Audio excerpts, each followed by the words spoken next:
This is SportsJam, a special edition today, as my guest is New Jersey Governor Phil Murphy. Governor Murphy and I have been talking about sports for many years, so it's exciting to have you on the show, Governor. Doug, it's good to be with you. I'm thrilled that we can finally get this one on the books, and I love your Pittsburgh Pirate jerseys behind you. I didn't have any Red Sox jerseys, I'm sorry, but I do have a Bruin on my hat here, as that game was played at Fenway Park, as you know, the Winter Classic between the Bruins and the Penguins. So I do have you represented a little bit here. We're going to talk about how supportive you are of the sports here in New Jersey, but first, as a Massachusetts native, lifelong fan of the Boston Red Sox and New England Patriots, and you've been spoiled, Governor, with the Red Sox World Series in 2004, 2007, 2013, 2018, and the Tom Brady era Patriots Super Bowls. But it wasn't always that way, was it, for you as a Boston fan? You had to earn your stripes, per se. Yeah, you said it very well. When I grew up, let me use the Patriots as an example, although there were plenty of lean years with the Red Sox. Patriots were awful. They couldn't get a stadium. They were nomads. They moved around. They played at Fenway. They played at Harvard, BU, BC. Just embarrassing. They ultimately built a stadium, you ready for this, for $7 million. I don't think you could build a suite in a stadium today for $7 million. And by the way, their home games, you remember the blackout rules in the NFL, they never sold out. So their home games were never on television, which is why, and this gets me a little bit closer to Jersey, my second team became and has always been the New York Football Giants, because the AFL was pre-merger, was on NBC, and the NFL and the Giants in particular were on CBS. And the Giants, first of all, sold out Yankee Stadium, but even if they hadn't sold it out, I grew up outside of Boston. We were outside of the radius. So I was a Allie Sherman, Fran Tarkenton era New York Giants fan. And the Patriots, I always was wishing for them to be good, but they weren't. And the Red Sox weren't any good in those days either. And then came a man named Brady, and it was the Brady Bunch for sure. So let's talk about some of the players that are associated with your hometown. Now, you're too young to remember seeing Ted Williams actually play. You were just a couple of years old when he ended his career with the Red Sox. But Ted Williams was always my dad's favorite player. And when I had him on the show back in 2015, my dad, he cried when he talked about his love of Ted Williams being in the military and what he was actually able to do with his career. But until his death in 2002, he was one of the most beloved sports figures in Boston and around the world. Who are the players of all your teams that, for you, meant something? Let me say one thing about Williams. And by the way, I would agree with everything your dad thought about him. He missed 5 years in the prime of his career as a fighter pilot in both World War II and in the Korean War. And he still ended up with 521 homers and lifetime batting average of 340-something. Just extraordinary. This guy was the best hitter in the history of the game, and there's no question he would have, if you do the average home runs a year, he would have been deep into the 700s. But are you ready for this? One more underscore as to how lousy the Red Sox were. When he retired, and it was known it was his last game, 9,000 fans showed up. How about that? 9,000 fans. The guy that I would associate my childhood years without question was Carl Yastrzemski. He succeeded immediately. I believe the next year he succeeded Williams in left field. And he played from 62, I believe, to 83. So he played like Williams. They were each around 40 when they hung up their cleats.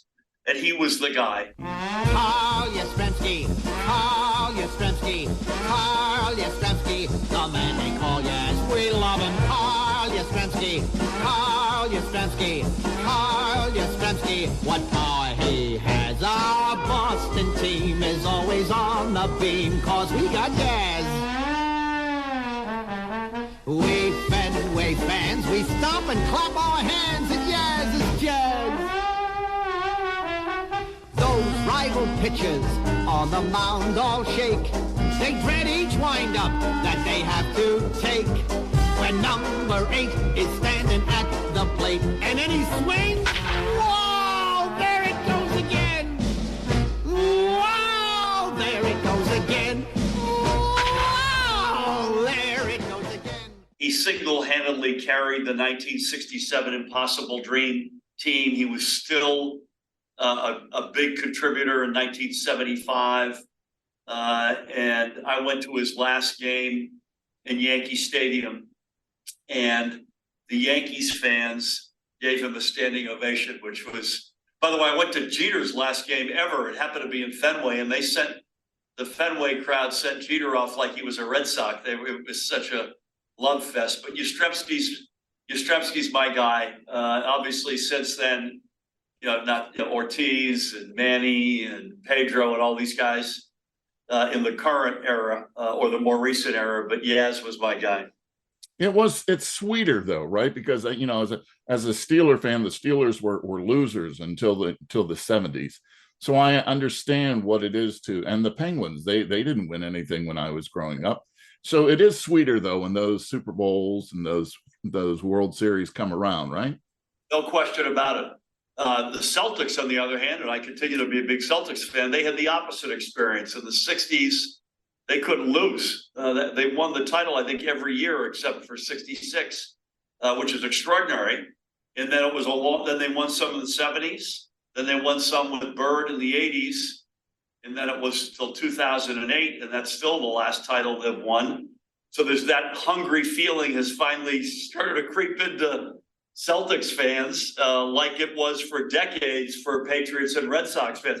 Red Sox went from 1918 to 2004 without winning something. So 86 years is crazy. But to say we were hungry as fans would be the understatement of the century.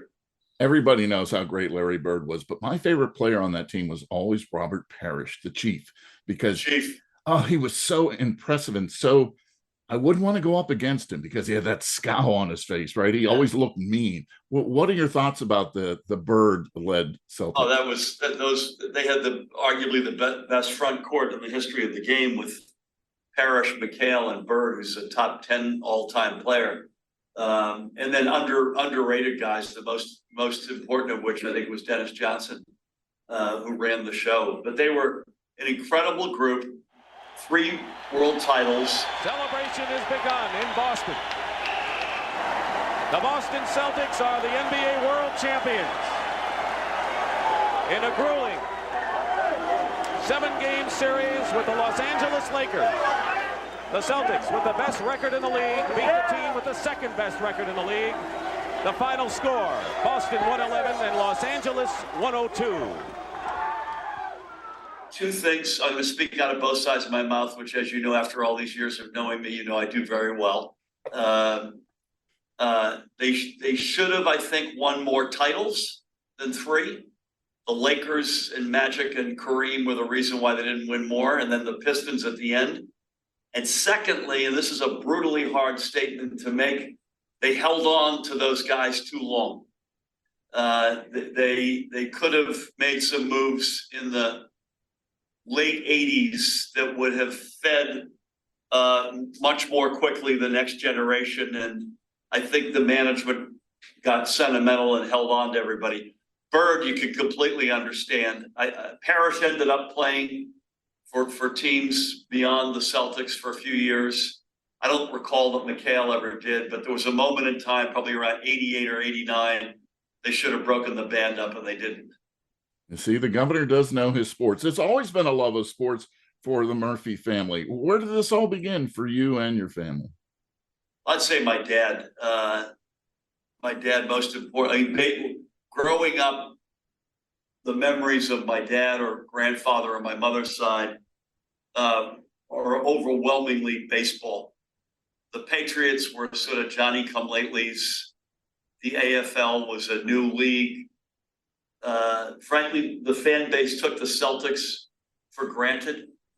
Boston sadly had, and I hope it still doesn't, had a big racist reputation, sadly. And so you had this crazy decade of the 60s where the Red Sox were lousy, literally every year, yet most dads, granddads were hanging on transistor radios with every pitch. You had the Celtics winning world championships every single year of that decade, except for 66, and they couldn't sell out Boston Garden. You had the Bruins, who were awful before Bobby Orr arrived in 66, and they sold everything out and didn't win one title. They were lousy to be in the first half of the decade and then got good in the second half, but won no titles. You couldn't get near the Boston Garden for them. And as I say, the Patriots were both lousy and couldn't sell out, so they were sort of junior varsity. So it was a weird decade, and that's the one where my early memories are. But I'd have to say my dad in particular. For football, it would have been my late big brother, who was much more into football than my dad was then. And then we got into soccer. I should say one other thing. I had a childhood friend whose parents were Scottish, and I'd sleep over, and every Saturday morning his dad would have a transistor radio on, or shortwave radio, beaming in a I can't remember, I'm embarrassed to say whether it was Celtic or Rangers games from Scotland. And I got used to listening to these games, and then ultimately played the one sport I played badly, I might add, but played soccer through freshman year in high school. So soccer got to me. I was ahead of the curve on soccer. Yeah, and those that know you well know that you are the owner of Gotham FC. I just spoke with Mary Wittenberg, the president of the club. And so is that where the love then that you wanted to own a soccer team, it started back then?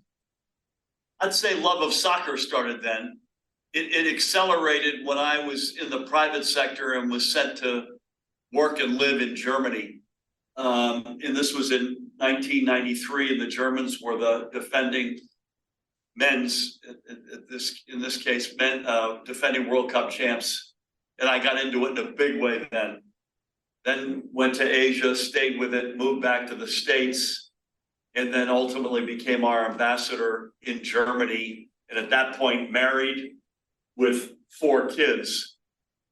And we went, the passion for the sport, it started back in Jersey. All of our kids were playing in Jersey when we went to Germany. But when we went to Germany, it was like a rocket booster in terms of our passion. We went to games every weekend. They played on high level, really tough competition teams.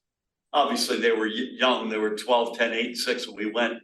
But that's where it really, really accelerated. And we haven't looked back since. Gotham FC has an exciting lineup, and October 15th, they're celebrating their captain, Ali Krieger. So you want to get to Red Bull Stadium to cheer her on. Now, she is amazing. Now, you've said you'd love for the English Premier League and the Champions League to have matches staged here in the U.S. and here in New Jersey at MetLife Stadium and other venues. This is something you're passionate about, isn't it? It is, although people tell me the chances are not high, but I'm going to continue to beat the drum. And Doug, the facts are fairly straightforward. A couple of things that feed into this this view. Number one, the Premier League already sends teams, as do other European leagues, to the United States to play preseason games. Most recent example that I was at was July. Alex will help me out here. July something. Manchester United, Arsenal, 82,500 capacity crowd at MetLife, and the game meant nothing. But I'll tell you, because of the crowd, each coach put their best team on the field, and they played like it was Champions League final. Secondly, the NFL does this already. They are now scheduling, not just here and there, but scheduling a whole schedule of games in Europe. I was with Robert Kraft for a bit on Sunday.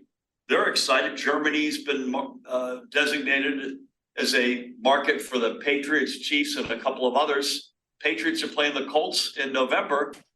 That's a regular season game. So my point is, a big globally important sports league has already crossed that Rubicon. Why can't the Prem do that, or the Bundesliga, or La Liga, or Champions League, even better yet?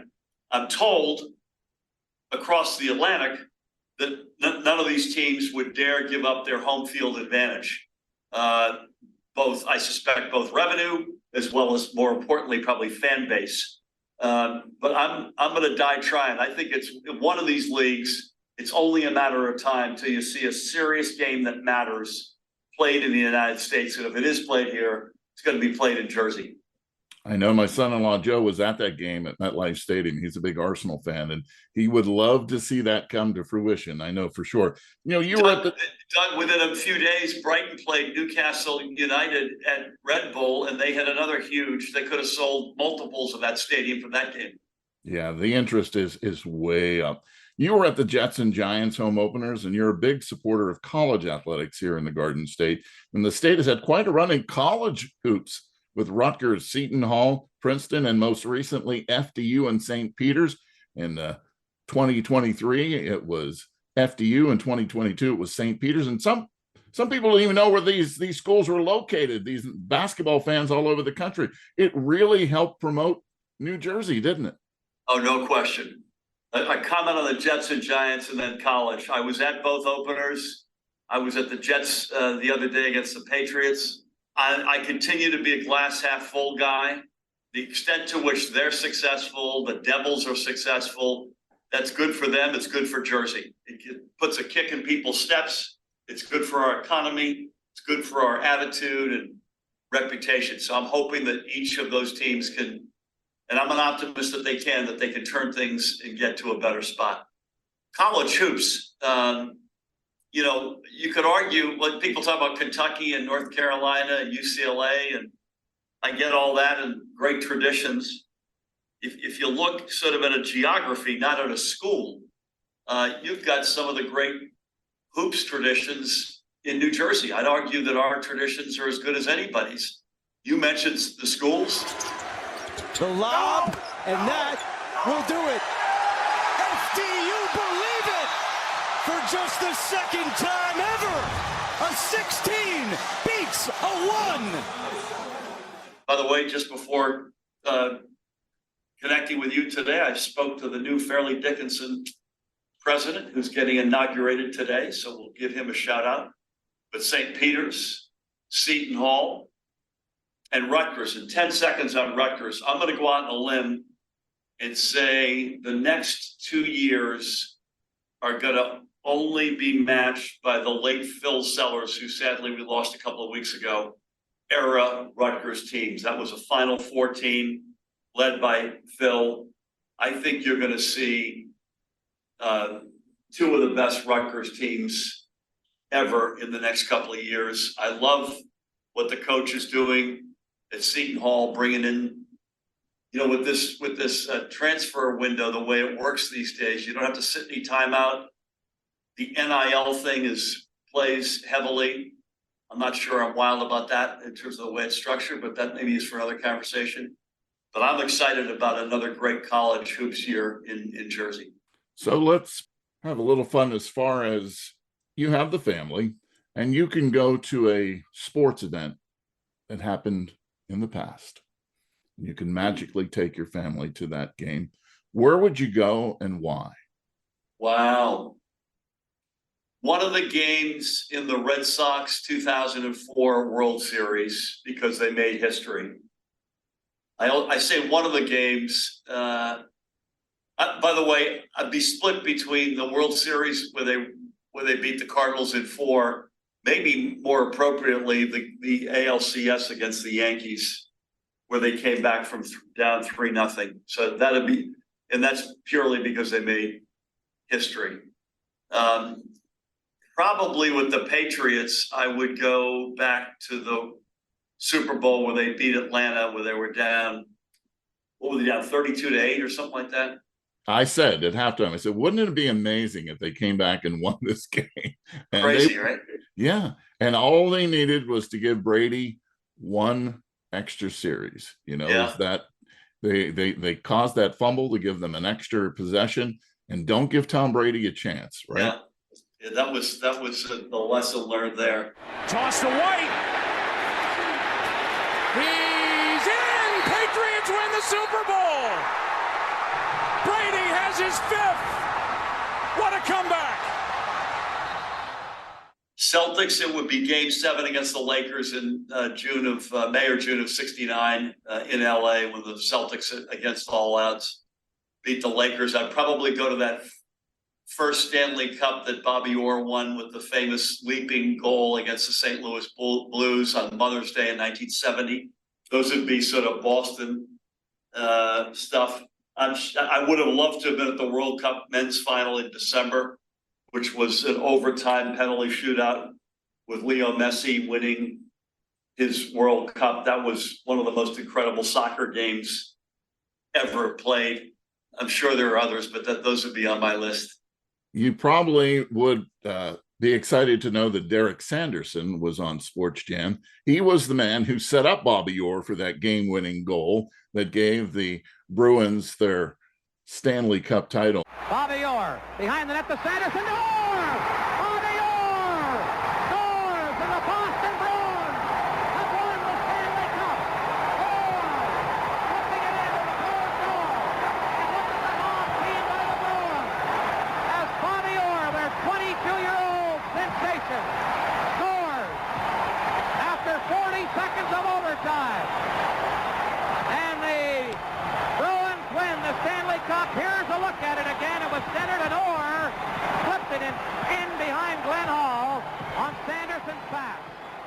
A lot of people don't remember that it was that little shovel pass behind the net from Derek Sanderson that resulted in all the glory for the flying goal. So when you think about all this sports, you've mentioned it when we've seen you on Ask Governor Murphy. You would rather talk sports than you would talk politics, right?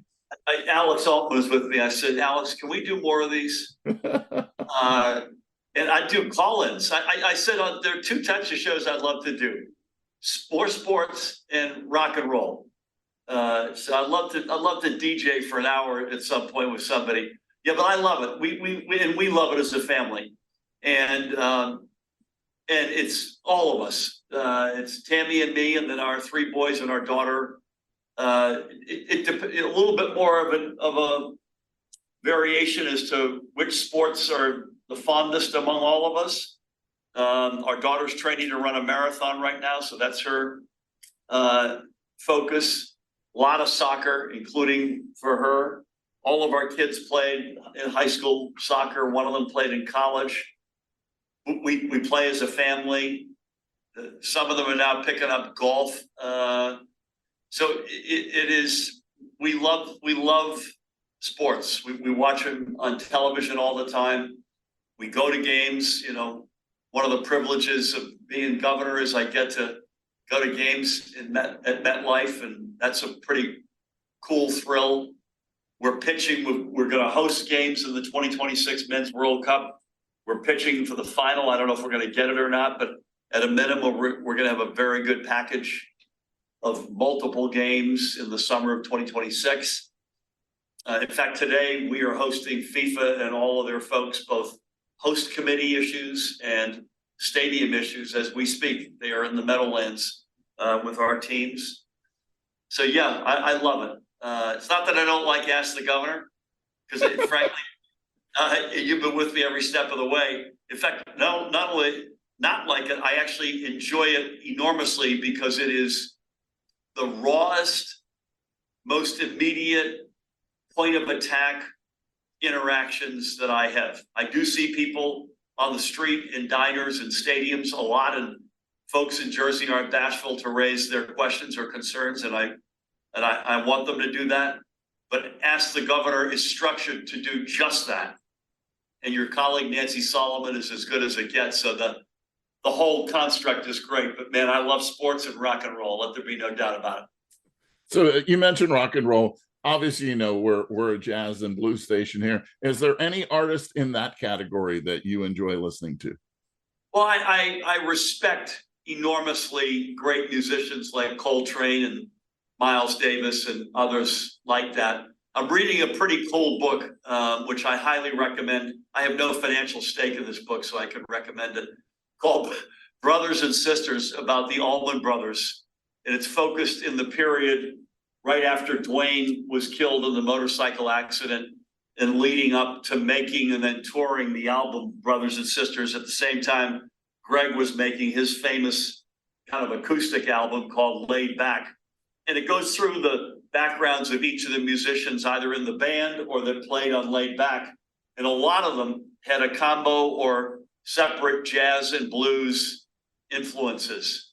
Unbeknownst to the hard rock highway, cruising down the highway fans of the Allman Brothers, Greg's biggest influence was the old man Buckley. I forget, they both died young. I forget if Jeff was the father or the son, and Jackson Brown, Who'da Thunk It.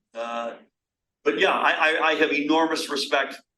I'm also a big Broadway music fan. So that's an area that I've got another passion.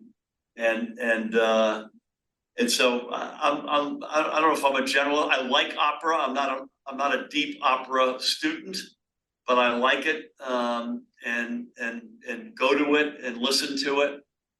But at the end of the day, I'm full bore rock and roll. I think that's why you and I get along so well, because our passions are the same. We both love music. We both love sports and Broadway too. So.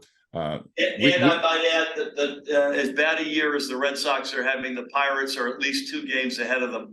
And I'm actually a big bull on Pittsburgh. Ben Cherington is the general manager. He's the real deal. He built one of the Red Sox championship teams. You've got great youth. You've got a sprinkling of veterans. Brian Reynolds would be on that list. The key will be, can they spend enough money to keep that group together for enough of a period of time that they're cohesive enough to win a title? And I actually think they can.